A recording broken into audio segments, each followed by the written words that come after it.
Take extra precaution if you're traveling down south for the Thanksgiving holiday. Emergency room visits from the flu, COVID, and RSV are all up over the country, but especially in Florida, Georgia, and South Carolina. Here in New York, health officials say more than 3,500 new RSV cases and nearly 1,000 flu cases were reported last week alone. Those numbers expected to spike after the Thanksgiving holiday weekend. So Dr. Eric Asher is a family physician over at Northwell Lenox Hill Hospital, joining us this morning with what you need to know to keep your family safe. So good morning to you, Dr. Asher.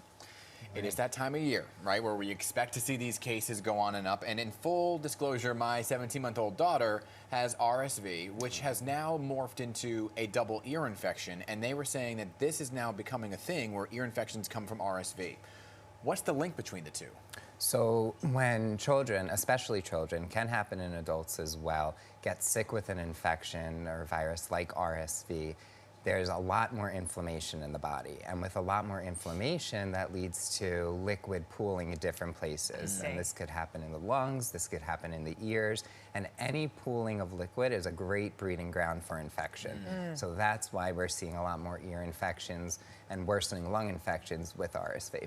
Wow. Well, you're mostly hearing it from cases with kids, because your daughter has it. There's a producer in our newsroom whose daughter got RSV as well. But it, like you said, it also can show up in adults. Is it different though? Are we just as susceptible?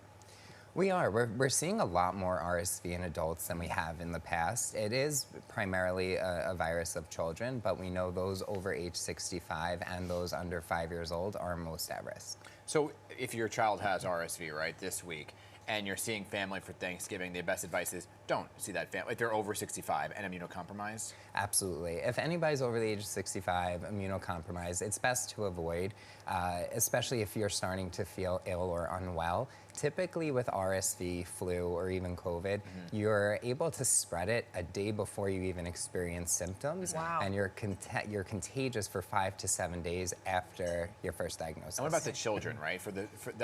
Is that the same incubation time and whatnot? So like if a child has RSV, how long will they have those symptoms for? So they're the most contagious 3 to 4 days after being infected. They can have symptoms for up to 7 to 10 days after, and it could even linger for weeks. We're seeing these viruses, especially in children, linger for a lot longer than we have in the past. How many cases are you actually seeing in the city? Is there a big spike? We're starting to see a spike. It's not where we've seen it last year in the peak, but we know after holiday time, extended travel, people are spending more times indoors with friends and family. We expect to see a surge.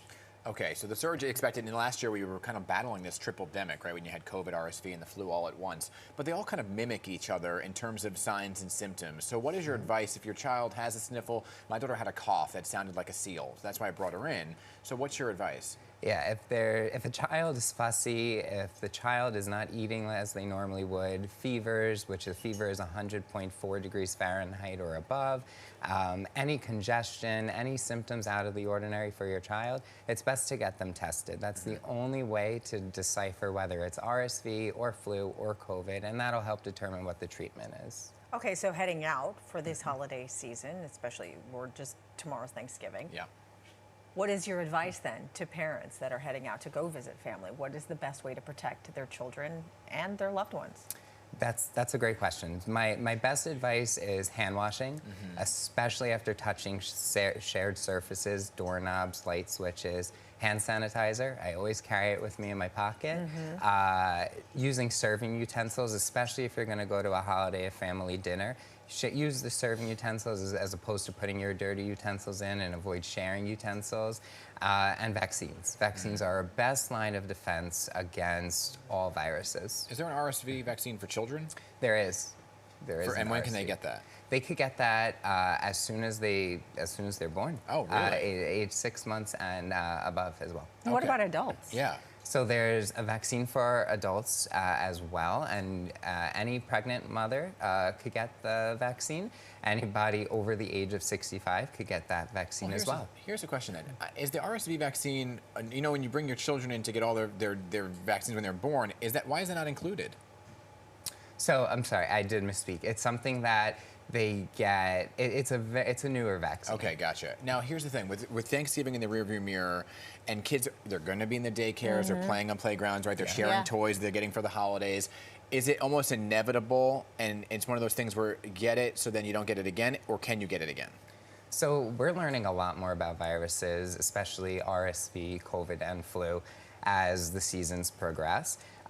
Most likely, if you get it once, it's a one and done thing for the season. Okay. Your body has a great job at remembering and having immunity once you do get the virus. So hopefully it won't be something that you get continually throughout the season. Fingers crossed. Yeah, and just one real quick question. Sure. You know, with all these vaccines out, RSV, flu, COVID, can you get them all at the same time?